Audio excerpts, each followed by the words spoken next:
Doctor ইউনূসের নিরাপত্তা উপদেষ্টা খলিল এর এজেন্ট না, এই জন্য বললাম নাকি সিআইএ খলিল হইতে পারে, সিআইএ খলিল হোয়াট এভার। তো খলিল গতকাল দিল্লিতে বৈঠক করেছে অজিত দোভালের সাথে। বৈঠকে একাধিক বিষয় নিয়ে কথা হয়েছে, অলরেডি আপনারা অনেক কিছু শুনতে পেয়েছেন।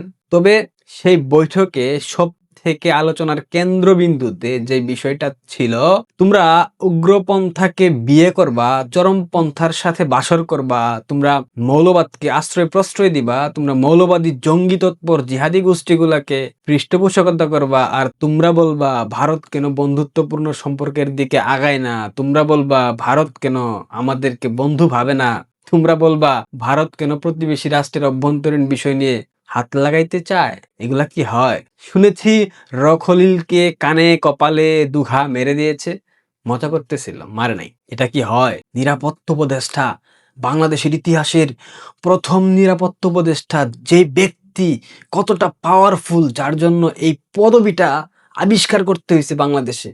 খলিল কিন্তু মার্কিনীদের পাপেট, মানে মার্কিনীরা এখানে নিয়োগ দিয়েছে, এটা আপনারা মোটামুটি সবাই জেনে গেছেন। একটা ভিডিওতে বলেছিলাম বাংলাদেশের সীমান্তবর্তী প্রায় 15 থেকে 17টা জেলাতে, সীমান্তবর্তী অঞ্চলগুলাতে যতগুলা মাদ্রাসা আছে, ম্যাক্সিমাম মাদ্রাসায় জঙ্গিদের জিহাদি প্রশিক্ষণ দেওয়া হচ্ছে।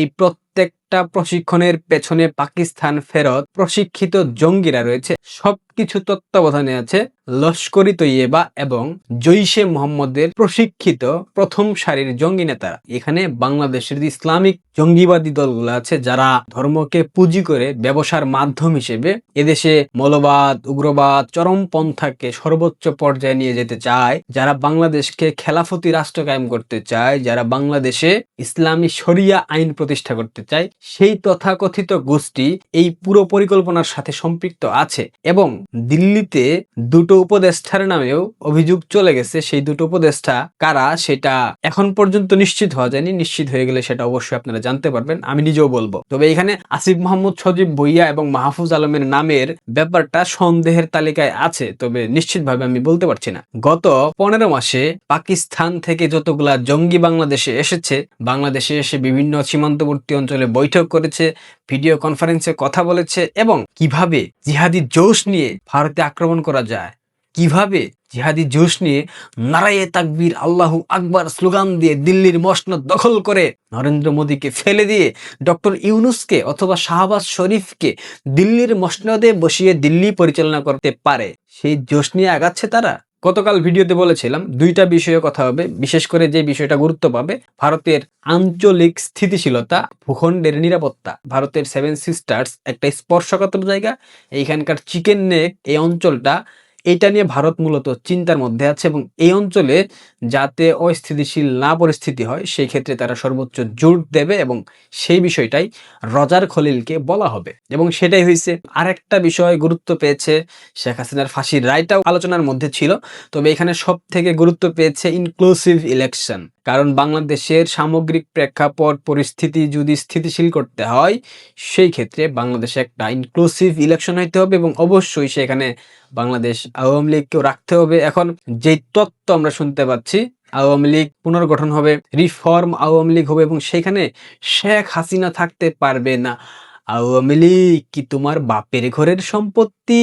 শেখ হাসিনা বিহীন আওয়ামী লীগ করবা, আর বাংলাদেশ আওয়ামী লীগের 4-5 কোটি সমর্থক, লক্ষ লক্ষ নেতারা, তৃণমূল এটা মেনে নিয়ে তোমাদের দিকে আঙুল দিয়ে সমর্থন দেবে? এত সহজ?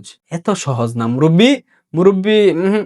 শেখ হাসিনার জীবদ্দশায় শেখ হাসিনা যেদিন মুখ দিয়ে প্রকাশ করবে আওয়ামী লীগে আজ থেকে এই ব্যক্তি নেতৃত্ব দেবে, তোমরা এর নেতৃত্ব মেনে রাজনীতি করো, সেক্ষেত্রে প্রেক্ষাপট ভিন্ন হবে। অনেকেই বিরোধিতা করলেও প্রথম দিকে মেনে নেবে, কিন্তু শেখ হাসিনার জীবদ্দশায়, শেখ হাসিনা বেঁচে আছে সেই সময় রিফর্ম আওয়ামী লীগ তত্ত্ব মার্কেটে নিয়ে আসলে ওইটা সাধারণ মানুষ থেকে শুরু করে আওয়ামী লীগের সকল পর্যায়ের নেতাকর্মী এবং তৃণমূলের সমর্থকরা হিসু মেরে পদ্মা নদীতে ভাসিয়ে দেবে, এইটুক নিশ্চিত থাকেন। কারণ গতকাল থেকে এখন পর্যন্ত বিভিন্ন কমেন্ট বক্সে কমেন্ট, ইনবক্সে মেসেজ, মেইলে মেইল পেয়েছি, শেখ হাসিনার জীবদ্দশায় তারা কাউকে আওয়ামী লীগের শীর্ষ নেতৃত্বে দেখতে চায় না। সো বুঝে নেন বাংলাদেশের রাজনীতিতে শেখ হাসিনা কতটা প্রাসঙ্গিক এটা বোঝার জন্য এর থেকে অন্য কোনো উদাহরণ প্রয়োজন আছে বলে আমি মনে করি না। রজার খলিলকে দিল্লি তলব করা হয়েছিল, অনেকেই ভেবেছিল জিহাদি জোশ ভাইয়েরা দিল্লিতে রজার খলিল গেছে শেখ হাসিনাকে সাথে করে যেন নিয়ে আসে। সাজি সালাম কথা বলেছিল না, নাহিদ ইসলাম বলেছিল না? আরে বেটা, রজার খলিল রে জাস্ট মারা বাকি ছিল, কান্না করানো হয়েছে। তার জন্য যে হোটেল বরাদ্দ করা ছিল ওইখানে থাকে নাই, সম্ভবত ভারতীয় হাই কমিশনার যে বাংলাদেশের তার বাসায় থাকতে পারে, নিশ্চিত না। ভারতের যে প্রেস ক্লাবের সাধারণ সম্পাদক বা সভাপতি গৌতম লাহিড়ী ওনার নাম, কিছু বিষয় উনি নিজেও প্রকাশ করে দিয়েছেন। এগুলা মিথ্যা কথা না, কিছু কথা থাকে চটকদার, অনেক কিছুই থাকে, বাট সব তো চটকদার কথা না। যারা ভাবছো শেখ হাসিনাকে ফেলে দিয়ে আওয়ামী লীগ পুনর্গঠন করবা, যারা ভাবছো আওয়ামী লীগবিহীন বাংলাদেশে নির্বাচন হবে, যারা ভাবছো রজার খলিল শেখ হাসিনাকে ভারত থেকে বাংলাদেশে নিয়ে আসবে, তারা বোকার স্বর্গে বাস করছো। রজার খলিলকে স্পষ্ট নির্দেশনা দেওয়া হয়েছে, ভারতের স্থিতিশীলতা নষ্ট করার চেষ্টা করা হইলে পরবর্তীতে ফের চরমপন্থা, উগ্রপন্থা, মৌলবাদ, জঙ্গিবাদ এগুলাকে আশ্রয় প্রশ্রয় দিলে সেফ এক্সিটের যে ব্যাপারটা এখনো মাথায় রেখে দিয়েছে ভারত, ওইটা এই জীবদ্দশায় আর পসিবল হবে না। এইটুক নিশ্চয়তা দেওয়া যায়। এইটুক তথ্য আমি আপনাদেরকে বলতে পারি। ইউনূসকে কড়া হুঁশিয়ারি দেওয়া হয়েছে রজার খলিলের মাধ্যমে। এমনটা ভাইবেন না যে রজার খলিলকে ডেকে নিয়ে চুমা দিয়েছে, এমনটা ভাবার কোনো কারণ নাই। কারণ গত 15 মাসে আইএসআই এর যে তৎপরতা বাংলাদেশে দেখা গেছে এবং বাংলাদেশের বিভিন্ন ক্যান্টনমেন্টে আইএসআই যেভাবে ঘাঁটি গেড়েছে, এসব কিছু দেখার পর ভাবার কোনো কারণ নাই রজার খলিলকে ভারতে নিয়ে গিয়ে আপ্যায়ন করেছে। রজার খলিলকে রীতিমতো ধুলাই দিয়েছে, মারে নাই, গায়ে হাত তুলেনি। এটা তো আসলে কূটনীতির ভাষা না, তবে মুখ দিয়ে যতটুকু আক্রমণ করা যায় সবকিছু রজার খলিলের উপর দিয়ে গেছে, এইটুক নিশ্চিত আপনারা হতে পারেন। বাংলাদেশে চরমপন্থী, উগ্রপন্থী, মৌলবাদী, জিহাদি, জঙ্গি সম্পৃক্ত এই সরকার, তাদের স্ট্র্যাটেজিক পরিবর্তন খুব শীঘ্রই আপনারা দেখতে পারবেন। হয়তো একটা পরিবর্তন আসছে সামনে, দেখা যাক কি হয়। ভালো থাকবেন, সাবস্ক্রাইব করবেন, ধন্যবাদ।